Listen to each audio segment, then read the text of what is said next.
Hi everyone, welcome and welcome. তো প্রত্যেক বছরের মতো এবছরও আমাদের বাড়িতেই সরস্বতী পুজো হয়েছিল, সেই জন্য আমি আজ বেরোতে পারিনি। আর সেই পুজোটা করেছিল সব ছোট ছোট বাচ্চারা মিলে, তো আমাদেরকে তো হেল্প করতেই হতো।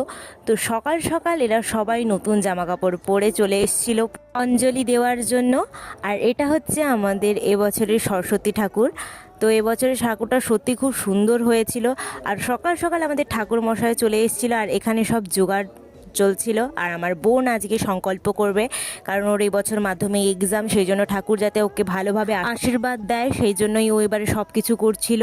তো এটা হচ্ছে আমাদের ঘট।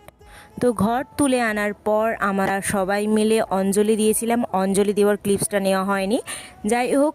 তো এখানে সবাই সাজুগুজু করে সবাই চলে এসেছিলো ঠাকুর দেখার জন্য। তো অঞ্জলি হওয়ার পর আমাদের প্রস্তুতি হচ্ছিল হোমের জন্য। তো একদিকে হোমের প্রস্তুতি চলছিল, আর একদিকে এই সব বাচ্চারা এত দুষ্টুমি করে আর একদমই কথা শোনে না। যাই হোক, আজকে তো ওদেরই দিন। তো এরা সবাই এইদিকে খেলাধুলো করছিল, আর একদিকে আমাদের হোমের প্রস্তুতি চলছিল।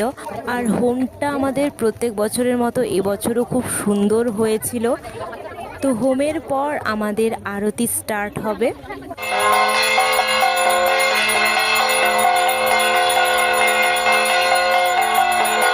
তো ফাইনালি পুজো শেষ হওয়ার পর আমরা সবাই বসে গেলাম ভোগ খাওয়ার জন্য।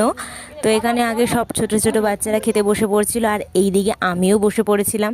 আর সন্ধেবেলা আমাদের আজকেই বিসর্জন দিয়ে দিয়েছিল। তো দেখতে থাকো তোমরা ব্লগটা। টাটা।